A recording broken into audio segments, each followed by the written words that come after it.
mungkin saya bukanlah siapa dan mungkin saya di dunia per-YouTubean ini cuma orang yang kesasar atau orang yang ingin mencari inspirasi di dunia YouTube ini dan pengalaman-pengalaman yang lain.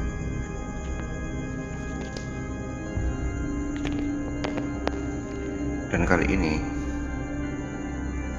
saya cuma ingin menceritakan pengalaman saya mengenai, yaitu yang mungkin bagi saudara-saudara semua udah nggak asing, yaitu legenda Ratu Pantai Selatan atau Nyi Roro Kidul.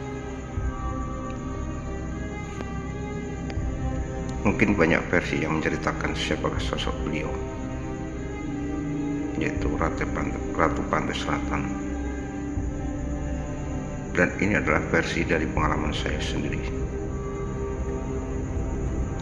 Sebenarnya saya dulu itu nggak percaya adanya Ratu Pantai Selatan atau Nyi Roro Kidul tersebut. Namun saya jadi percaya karena saya mengalami hal sendiri, yaitu suatu kali saya ingin menantang penguasa Laut Selatan tersebut.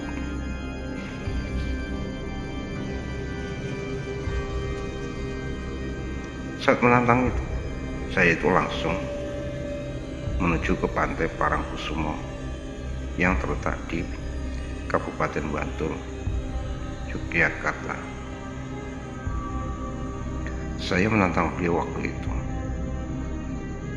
jika kamu memang berada, tolong tunjukkan pada saya. Jika kamu nggak berani nunjukkan, berarti kamu emang nggak ada, cuman mitos dan dongeng. Tapi waktu saya nantang itu dalam bahasa Jawa, ya, bahasa sehari-hari di tempat saya.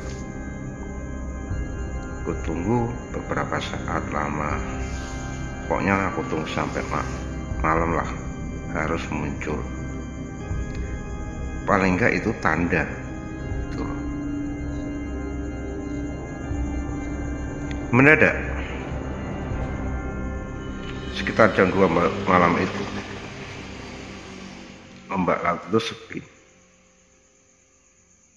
karena pada waktu itu malam Jumat Kliwon juga ya tepatnya.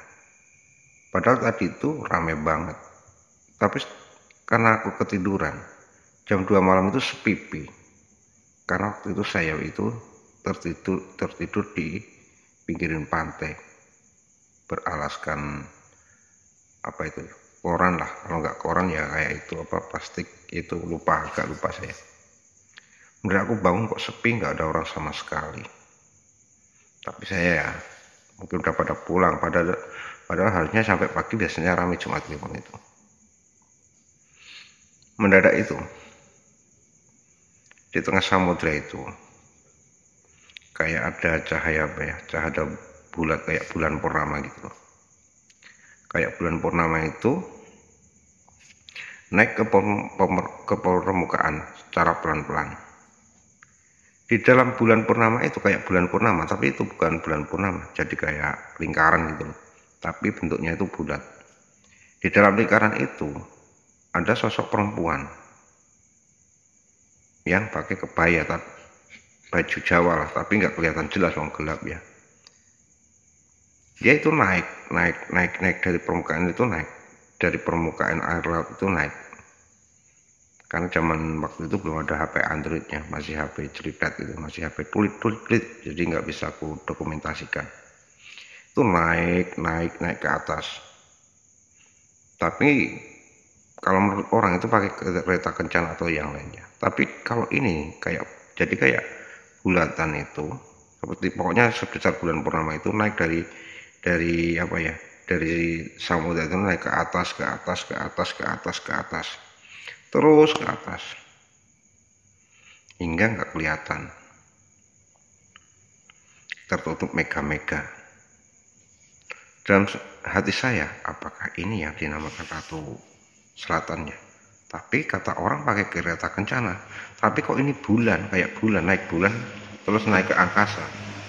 Hilangnya itu dibalik apa ya, awan-awan kayak gitu.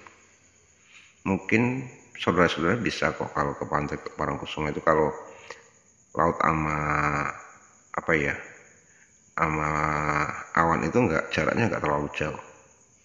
Tapi setelah itu nggak ada, setelah muncul itu di balik awan udah hilang. Apa ini yang dinamakan Ratu Pantai Selatan ya? Ya dalam hati saya masih, ya kalau begitu saya mempercayainya, walaupun belum yakin 100%, tapi paling nggak ada tanda lah, seperti ucapan saya tadi. Setelah itu pun aku beranjak pergi dari pantai tersebut, walaupun dalam pikiran saya masih berkecamuk, apa benar itu tadi ya? Karena menurut orang baunya wangi ini, tapi kalau dan kereta kencana, tapi kok ini bulan, kayak bulan naik ke angkasa gitu.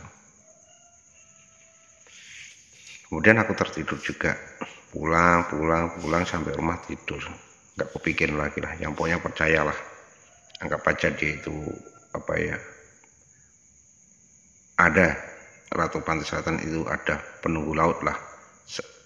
Istilahnya dia mewakili kita semua sebagai manusia itu disuruh Tuhan untuk menunggui laut.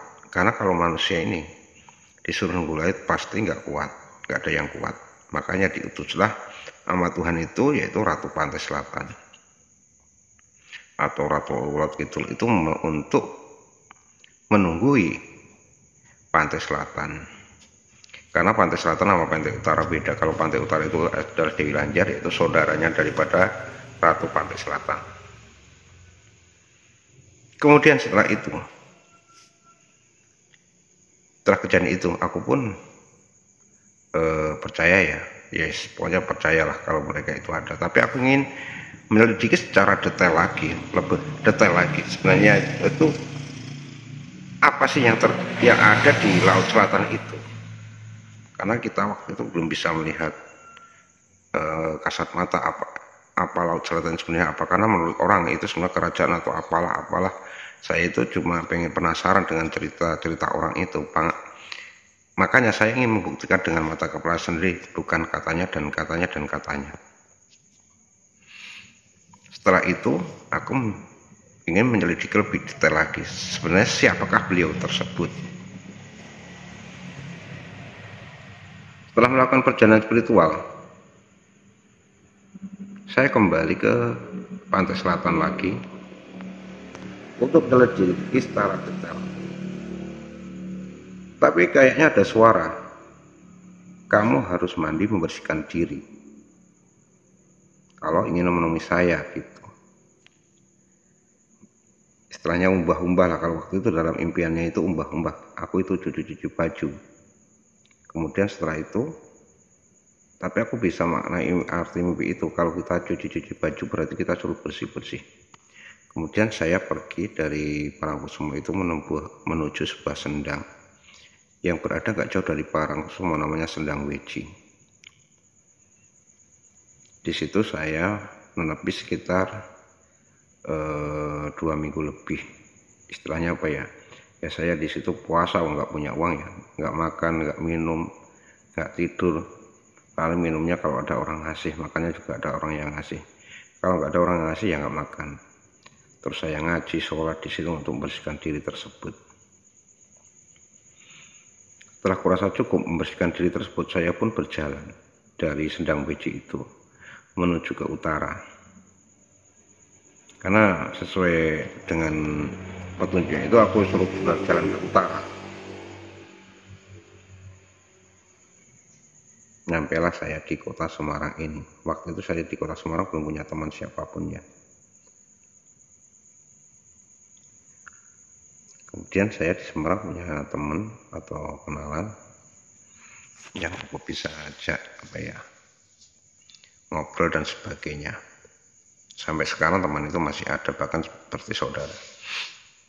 Kemudian setelah itu saya ingin melakukan penelitian lagi dengan pemikiran saya sendiri, dengan jalan sendiri, bukan katanya. Mendadak itu aku ketemu seseorang. Orang itu udah nekat, karena waktu itu orang itu terbelit hutang yang luar biasa beratnya. mungkin sekitar 4 miliar. Aku ya bingung, dia dicurhatin kayak gitu. Mas, kamu bisa ngantar saya enggak? Nyari pesugihan, kata orang itu. Waduh, Mbak, aku bukan orang yang tahu hal-hal kayak gitu. Saya itu cuman kalau sama Ratu Pantai Selatan pernah lihat, tapi ya belum deket, belum sedekat mungkin. Tapi kalau cuman istilahnya apa ya, nganter aku mau, tapi kalau suruh bantu saya nggak bisa, karena saya bukan pakar hal-hal kayak gitu. Ya nggak apa-apa Mas, yang penting kamu nganter aja. Ya udah, aku cuma nganter ya Mbak. Ya aku dalam hati, aku kan ingin nyari pengalaman, penelitian sendiri. Kok ada orang yang suruh membantu kayak gitu? Padahal waktu itu aku dalam hati itu, aku bukan itu yang aku cari. Tapi istilahnya penelitian aku sendiri, istilahnya apa ya? Siapakah sebenarnya beliau itu? Kemudian orang itu pun aku ajak pertama itu ke selamaran, yaitu ke Dewi Lanjar, karena sebenarnya dia udah tahu aku cuma nganter itu. Aku cuma nganter di luar, dan beliau itu, orang tersebut yang minta bantuan aku itu, kemudian nyampe di Pekalongan dan masuk di sebuah gubuk yang di tepi di tepi pantai Selamaran Pekalongan. Setelah beberapa saat dia keluar, Mas, di sini nggak bisa, katanya harus ke pantai Parangkusumo atau Bantul. Tapi sebelumnya saya disuruh puasa, jadi orang itu disuruh puasa dulu membersihkan diri. Kemudian orang tersebut kembali lagi ke Jakarta, karena dia udah dapat petunjuk sendiri waktu laku itu suruh ngapain. Saya ya nggak ngawal, karena dia udah tahu sendiri hal tersebut. Kemudian orang itu pun melakukan apa yang disuruh sama penguasa Laut Utara, yaitu dia menepi atau di kamar, dia nyediain kamar kosong yang waktu itu yang nggak bisa dibuka siapapun. Dia itu di situ menepi sekitar 7 hari 7 malam, tapi HP tetap dia megang buat komunikasi dengan saya, karena waktu itu saya ngawal dari luar gitu, saya nggak ikut masuk kamar karena dia di Jakarta dan aku itu kembali ke Parangkusumo atau Yogyakarta sana. Saya di tepi pantai karena saya nggak ikut dia ritual di kamar dia sendiri, karena dia ritual dengan dia sendiri. Aku nggak ngajarin hal-hal ritual, saya cuman pengen tahu apa yang terjadi saat dia ritual itu. Dan di saat ritual itu ternyata dia itu, kata dia, Mas, saya udah buka pintu 1, diterima di pintu 1. Orang tersebut, mbak-mbak yang minta bantuan saya, itu kan wanita ya, itu disuruh nari di pintu gerbang pertama itu. Dan di situ juga ada ratunya, yaitu Ratu Pantai Selatan atau Nyi Roro Kidul tadi, yaitu ratu istilahnya gerbang pertama. Dia disuruh nari-nari di situ. Namun dia di situ apa yang dia inginkan nggak dikasih, katanya kamu harus ke pintu yang ke-7, jangan di sini cuma penerimaan tok, di sini nggak ada yang kamu cari. Akhirnya mbaknya itu pun pulang lagi, itu dalam keadaan shock ya, yang melayang ya, ke tempat kamarnya lagi. Dan hari kedua, hari ketiga, hari keempat, hari kelima, hari keenam, hari ke-7, jadi setiap hari dia buka pintu itu 1, 2, 3 sampai ke-7. Jadi sampai 7 lapis di Laut Selatan itu, kata mbak itu ada 7 kerajaan, yaitu 1 lapis, 2 lapis, 3 lapis, 4 lapis, 5 lapis, sampai 7 lapis. Dan setiap 1 lapisan itu ada ratunya, ada penguasanya sendiri-sendiri. Ya seperti halnya yang digambarkan di gambar-gambar itu, ada beberapa ratu ya, itu emang bener ada 7. Dia cerita sendiri karena waktu itu dia yang ritual sendiri tanpa di backing siapapun. Aku aja cuma di luar. Dia melihat ada 7 kerajaan istilahnya ya, lapisan tadi. Dan setiap lapisan itu ada Nyi Roro Kidulnya. Ada yang pakai baju hijau, kuning, merah, biru gitu. Makanya kan kalau di gambar itu banyak warna, banyak gambaran, banyak nampak sosok-sosok yang lain. Jadi siapakah sebenarnya Ratu Pantai Selatan itu? Dan singkat cerita, dia pun akhirnya nyampe di pintu yang ketujuh, pintu utama, yaitu singgasana utama Ratu Pantai Selatan tadi. Nah, yang di sini inilah yang berdiam namanya Nawang Wulan, yang di pintu utama. Tapi yang pintu yang ke 1, 2, 3 itu cuma Nyiro Kidul, istilahnya pembantunya. Tapi dia juga pakai mahkota, sama. Cuman bedanya itu dari paras dan mahkotanya, yaitu ada mahkotanya itu ada yang tanduk 1, 2, 3, 4 kayak gitu. Jadi ada ciri khasnya masing-masing. Tapi kalau yang dinikahi Panembahan Senopati itu adalah ratu yang pintu ketiga atau kerajaan ketiga, bukan yang Nawang Wulan. Kalau yang Nawang Wulan inilah yang dinikahi Jakataro. Jadi emang banyak versi ya. Ada yang ada yang Dewi Wuryan, ada yang Dewi Sumbi, ada yang namanya banyak banget lah namanya. Tapi kalau yang Ratu Pantai Selatan Nawang Wulan itu yang kerajaan utama. Jadi kalau ada cerita ini ada yang dari Siliwangi, ada yang dari Banyuwangi, ada yang dari manapun, itu memang benar. Tapi di bagian mana beliau itu singgasananya? Bisa pintu 1, 2, 3, 4. Tapi yang aku tahu, setahu saya yang pintu 7 itu yang kerajaan utama, singgasana utama itu adalah Nawang Wulan, istrinya yang pernah diperistri Jakataro. Itu yang ratu utama atau ratu Laut Selatan. Tapi ini juga sebenarnya ratu kedua, ratu utamanya lagi ada, yaitu yang berpusat di Laut Merah. Jadi sebenarnya pusat kerajaan Laut Pantai Selatan itu ada di Laut Merah, bukan di Parangkusumo. Kalau ini semua sebagian, istilahnya apa ya? Kayak kalau dunia ini kan porosnya ada di Amerika. Nah, segitiga Bermuda. Nah, kalau Laut Merah ini, Ratu Pantai Selatan ini porosnya ada di Laut Merah, yang sampai saat ini dikuasai amanahnya Ratu Bilqis. Nah, kita udah tahu sendiri siapakah sosok Ratu Bilqis. Ratu Bilqis itu adalah istrinya daripada Nabi Sulaiman. Kalau Nabi Sulaiman dalam beritanya dia meninggal dunia, walaupun nggak ada yang tahu waktu meninggal dunia itu, kecuali saat di tongkat Nabi Sulaiman itu digerogoti, baru semuanya itu tahu kalau Nabi itu meninggal.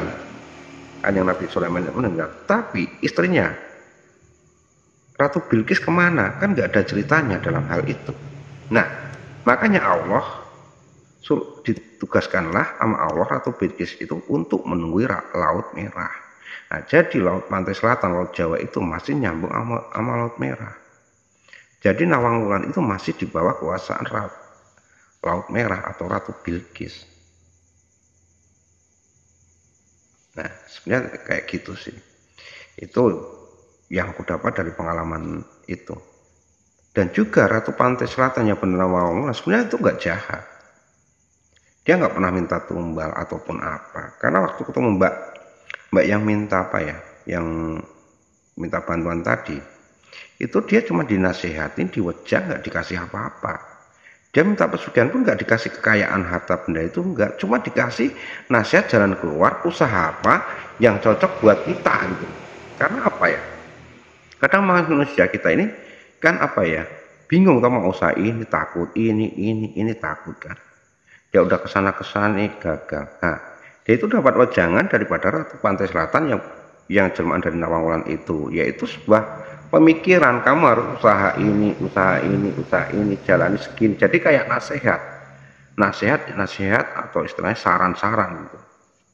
Jadi sebenarnya kalau menurutku, kalau pesugihan berupa uang dari alam gaib itu ya mungkin ada, tapi kalau aku mengalami sendiri waktu Mbak yang minta bantuan saya itu istilahnya minta ke selatan, itu sebenarnya cuma dapat saran, bukan mendapat harta melimpah kayak gitu, tapi saran dan petuah gitu loh.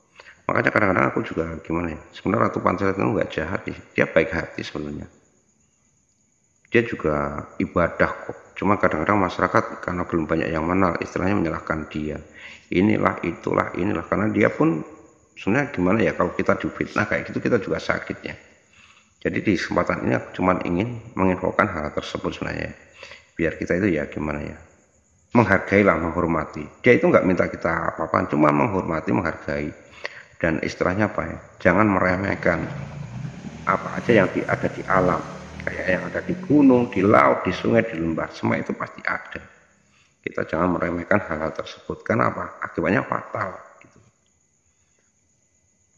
Ya kita tetap kepercayaan kita sama Tuhan Yang Maha Esa, dan mereka itu cuman keseimbangan alam. Jadi mereka juga diciptakan sama Tuhan untuk mewakili, untuk memenuhi hal-hal tersebut, tempat-tempat yang udah diamalkan Tuhan kepada mereka. Dan sebenarnya siapakah Nawang Wulan tersebut? Anak siapa, bapaknya siapa? Pasti dia punya mama dan papa. Gak mungkin dia itu lahir dari batu. Sebenarnya aku udah tahu dia itu anak siapa, putra siapa. Cuman dia nggak mau, apa ya istilahnya ya, saya untuk mengabarkan kemanapun. Cuman untuk saya sendiri sama beliau gitu loh, yang tahu. Jadi tetap aku rahasiakan kalau siapa bapaknya, ibunya, tapi yang jelas saya tahu siapa bapak dan ibunya. Kalau yang dari yang ayah anaknya Siliwangi itu yang menguasai, yaitu Pelabuhan Ratu. Dia juga diangkat jadi penunggu situ, istilahnya Bible Girl Nyi Roro Kidul juga gitu loh. Yang dari anak Siliwangi, yang dari Dewi Kandita, yang dari timur juga, tapi cuman wakil daripada Nawang Wulan untuk mengurusi tempat-tempat tersebut. Karena Nawang Wulan itu ibaratnya presidennya Laut Pantai Selatan. Nah, kayak Dewi Lanjar itu juga cuman wakilnya di bidang keuangan. Karena apa ya, sistem sana itu sama kayak sistem kita manusia, istilahnya apa ya, ada presiden, menteri, kabupaten, daerah, wilayah. Nah, Ratu Pantai Selatan itu presidennya para gaib, para dedemit gitu loh, yang ada di tanah Jawa khususnya gitu. Dan wakil-wakilnya ada Dewi Lanjar, ada Dewi Sumbi, ada Dewi Wuryan, ada Dewi siapa ya, yang di apa itu, yang di Banyuwangi, ada yang di gunung, itu semua wakil-wakil dia semua, rakyat-rakyat dia semua. Kalau pemerintahan pusat ya di Laut Pantai Selatan, tepatnya di Parangkusumo untuk Indonesia. Kalau untuk dunia ya Ratu Merah, ya istilahnya apa, di Laut Merah tadi yang dikuasai Ratu Bilqis. Kalau Ratu Bilqis itu menguasai semua lautan. Ya kalau aku wajar percaya, karena apa, dia juga istri daripada Nabi Sulaiman. Kalau dia dikasih tugas menunggu di situ, mungkin emang udah kehendak dari Allah Subhanahu wa Ta'ala. Kiranya cukup sekian dulu cerita di sekitar kita kali ini. Kapan-kapan disambung lagi kalau banyak yang suka dan banyak like serta komentar hal ini. Karena ini menurut pengalaman saya sendiri, bukan katanya dan katanya dan katanya. Kurang dan lebihnya mohon dimaafkan. Wassalamualaikum warahmatullahi wabarakatuh.